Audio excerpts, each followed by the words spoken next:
As of the Season 4.5 update, there's 43 heroes inside Marvel Rivals, and what makes it even worse is that 23 of those are now Duelist Heroes. So there's tons of options now, and there's been a lot of changes when it comes to the patch notes and the adjustments for this new update. This video is going to go over what are the 5 best Duelists you want to use going into Season 4.5. First up, we've got the new hero for Season 4.5, and that is Daredevil. Now, Daredevil's going to see a ton of play for Season 4.5 because he's a new hero. People want to see what his kit's like, whether he fits into the meta, or maybe he doesn't fit into the meta, who knows.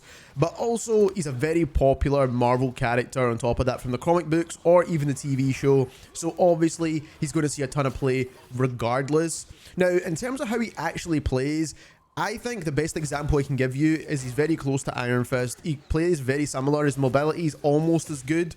It's not quite as good as Iron Fist's mobility though, and his brawling capabilities are definitely up there. He can brawl with tanks, he can brawl with DPS, he's good in a 1v1 but only in certain scenarios. He does have combo potential, but realistically, for the most part, you will be brawling with him.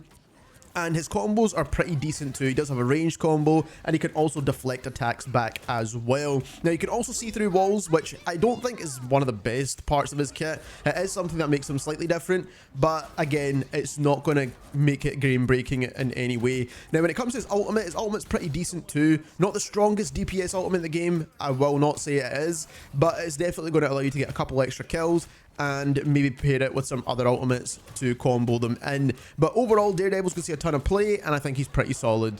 Next up, we've got Daredevil's direct counter in terms of DPS form anyway, and that is Mr. Fantastic. Mr. Fantastic counters Daredevil almost perfectly. The reason why he counters him perfectly is because his new ability now, with his distended grip, delays movement for 1 second on who you grab a hold of, and that means the enemy players cannot use any movement abilities to escape. And this is going to be absolutely solid for Mr. Fantastic, and not just for dive heroes like Daredevil.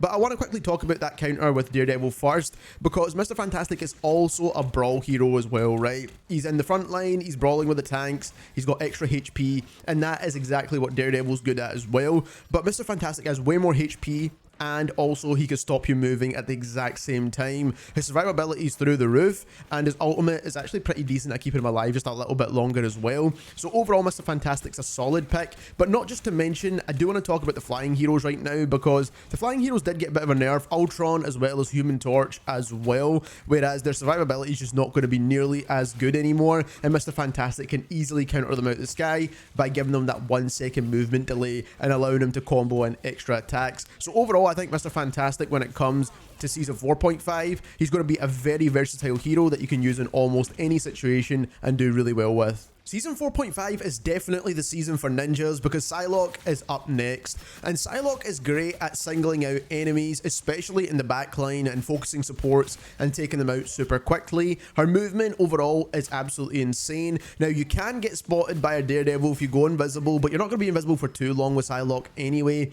It's mainly her dashes that keep her moving around. Now, the one thing I do want to point out is that now with Jeff's critical headshot damage taking a lot less to actually kill him, you're going to be able to pick out those support super easy. Even Jeff, who has tons of survivability, you're going to be able to kill him much quicker, and I think that's going to be really solid going into Season 4.5, being able to flank the enemy team, especially with flying heroes not being quite as strong, and being able to cut off places that you're able to go to.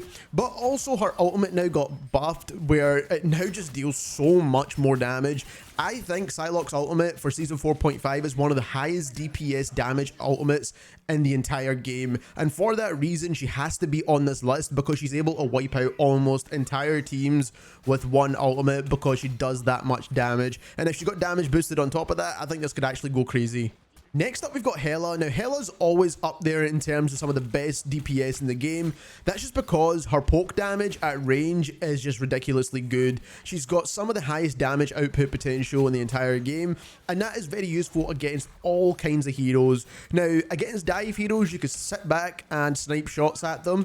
When it comes to any of the kind of tanks, you can also sit back and snipe shots at them as well. But you also got some anti-dive tools as well, and now she's got a slight buff to her teleport ability where she gains some overshield. It keeps her alive just that little bit longer, which is the slight change I think she needed. When it comes to her ultimate, it's one of the strongest ultimates in the game in terms of dealing damage and getting those enemies to as low as HP as possible to then finish them off. But if you are playing any sort of two ranged DPS heroes together, then easily you can snipe enemies at a distance and take them out super easy when you have Hela plus anyone else.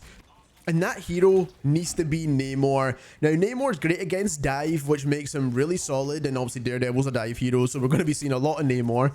And also, he's great against flying heroes too, because you can basically auto-lock on top of them with his squids. He's also quite versatile in general at poking damage down range, and his ultimate is really strong too. Now, his ultimate, in my opinion, is one of the best ultimates in the game now, especially you can get damage boosted by a Luna, but not only that, Rocket's ultimate got buffed where he damage buffs even more. So now you can get that same team up effect from Rocket as well, which is a lot easier to use than Luna Snow, of course. So you're probably going to see a lot of damage boosting with Namor. That's not to mention this new team up though. This new team up is probably the strongest team up we've seen since the Guardian Revival team up. This is actually broken, by the way, and I won't be surprised to nerf it either before it comes out or very shortly after it comes out, because you can leave a squid on death every time you kill an enemy. They cannot be destroyed. They can be paired with his 2 squids that he already has. So now Namor can have more than 3 squids, which whoever thought of that idea was absolutely crazy. But on top of that, he gives healing reduction as well and an extra AoE damage blast of his ability. But that ability also has infinite range. So overall, Namor right now is probably just a really broken hero, and I wouldn't be surprised if we see him getting banned in almost every high level game. But that's the list. If you enjoyed this video, don't forget to subscribe. We will be making tons more season 4.5 content, and thank you very much for watching.